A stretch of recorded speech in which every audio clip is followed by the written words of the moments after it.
Miss T. And Miss T live from...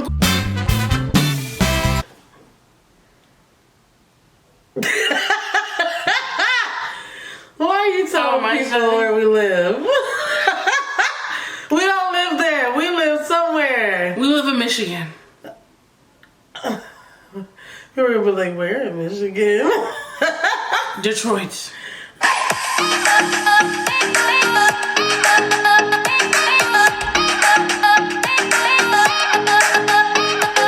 Now, let's get started. What are we talking about today? So today we're going to talk about starting a YouTube. Like, things that people have not told us about when we started a YouTube, okay?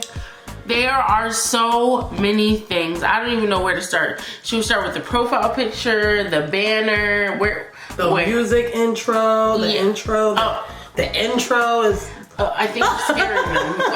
Okay, where do you want to start? Let's start with the intro. The intro. Because if you don't have a good intro, people are not going to be locked in to watch your stuff. Now, if the intro is too long, they're still not going to be locked in. And they're not going to watch the rest of your video. Exactly. If it's too short, that one's okay. Right. But it needs to be either the right length or you just need to not have the intro at all. Right. Yeah, I know. But it's very important.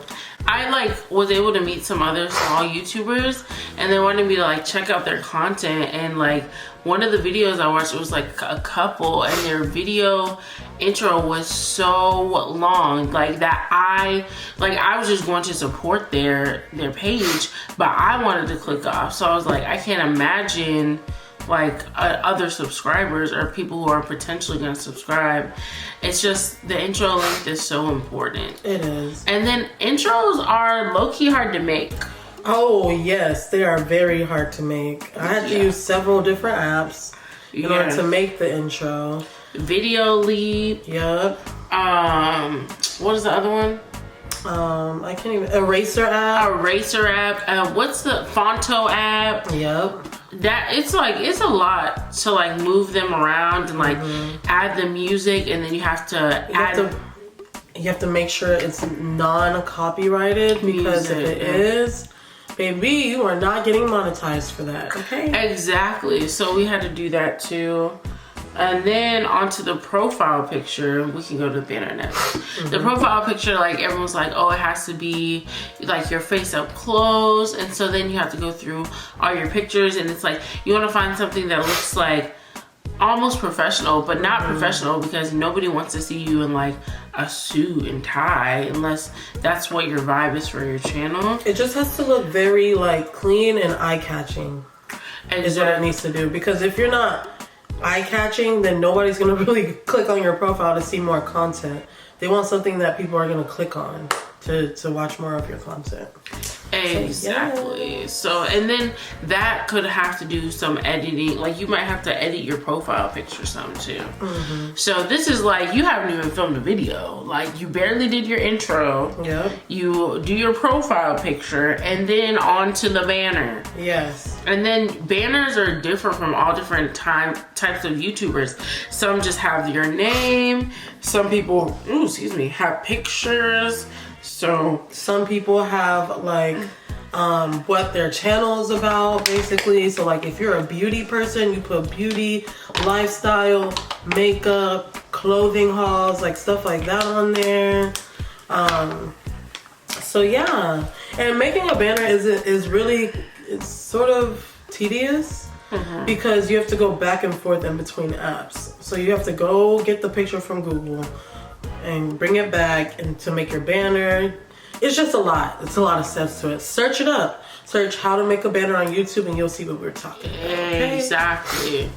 So we already talked about the profile picture, the banner, the intro. So now you get into recording your videos.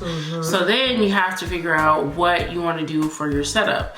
Do you have a camera already? If you don't have a camera, you have to use your phone. But then we found out very quickly that it's super hard to move stuff from your phone to your laptop. Well, I was gonna say that the videos take up a lot of room. They do. They take up a lot of room on your phone. So it's like, really, if you're doing a long video, you can only do 1 or 2, and then you're gonna have to start deleting stuff out of your phone. So it's kind of just better to get a camera to record on. Exactly, with the external SD card, that way it's easy to move things from one thing to another, and then also you won't take up too much room on your phone.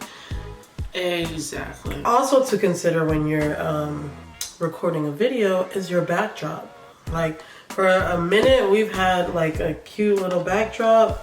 It was this little cloth. I don't know if you can see it, but yeah, it's this little cloth.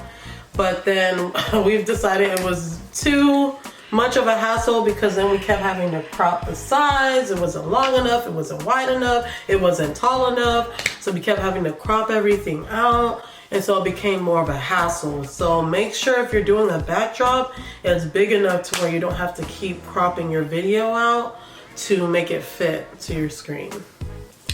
Very good point. And then it's like, you have the choice between whether you want to get like fabric and put it up, whether you want to actually buy a stand off of Amazon that has different backdrops on it. So there's different ways you can do a backdrop. It's just how much you're willing to spend. But then it's kind of difficult because it's like when you first start your YouTube, you're not necessarily making any money. So you're investing a lot with no return, with hopes that there will be a return. Exactly. So, and honestly, you also have to have the mindset that, hey, nothing's gonna happen overnight. It's not gonna be fast process. It's going to take a long time. Like I think I've seen people that hit 1,000 subscribers and it takes them about 1 to 2 years minimum. And then we've seen other people that have gotten over 1,000 subscribers and it's been only like 6 to 8 months. So it just literally depends on like your work ethic when it comes to it. It depends on if you post a lot. It depends on like your content, because people are gonna wanna, do people wanna watch your content? Like you have to think about these things and really ponder on like what will get people to come to my video, like come to my channel and watch my videos. And not just for like a short period of time. Like what's gonna make them wanna watch it the whole entire video through and through. exactly, because if they don't watch your video all the way through, that affects the algorithm. They stop sending out your videos to other YouTube people on YouTube.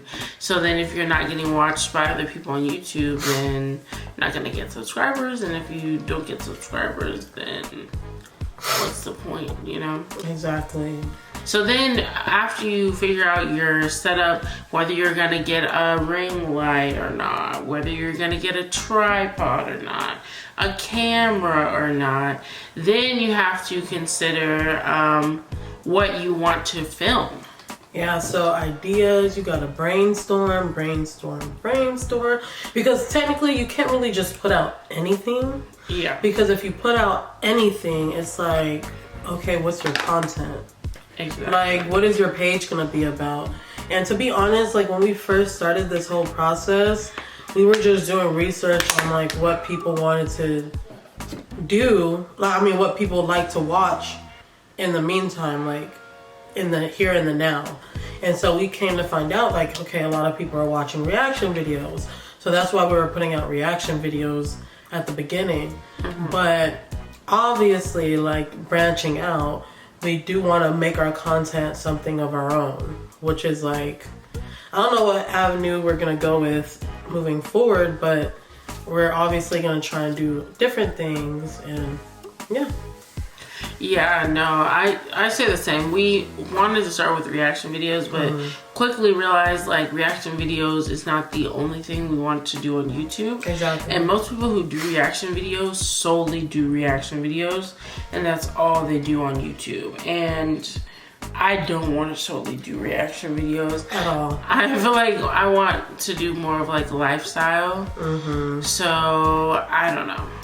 And then it's just like you're trying to, when you're first starting out, you're gonna watch videos that tell you that you need to post searchable content. So that's another thing. It's like, what do people search?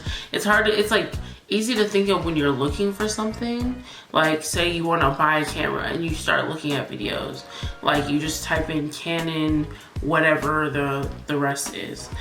But whenever you're trying to create content, it's a little bit harder to come up with ideas of what people are searching for, unless it's like a new video that just came out or something. Or if it's like a beauty product, so like you could be like, let's say my whole content is about wig reviews. I can buy like 1 billion wigs and make content over the course of the year trying on wigs and doing wig reviews, because baby, I be wearing my wigs. But I'm just saying, like, obviously girls nowadays wear wigs. It's not like weird to wear one. So they're obviously going to search what's the best wig companies to buy for, or what's the best wig quality, or how do you slay your wig. So it's like there's so many things that you can search with just that. You know, doing a wig review, there's so many things that you could search with that. And obviously your video is going to pop up because, hey, it's a wig review. And guess what they're looking for?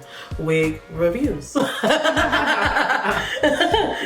So yeah, it's very, you just have to be mindful of the content you're trying to put out and what you want people to search for. Because when they search for something, you want your video to be like one of the first few videos up.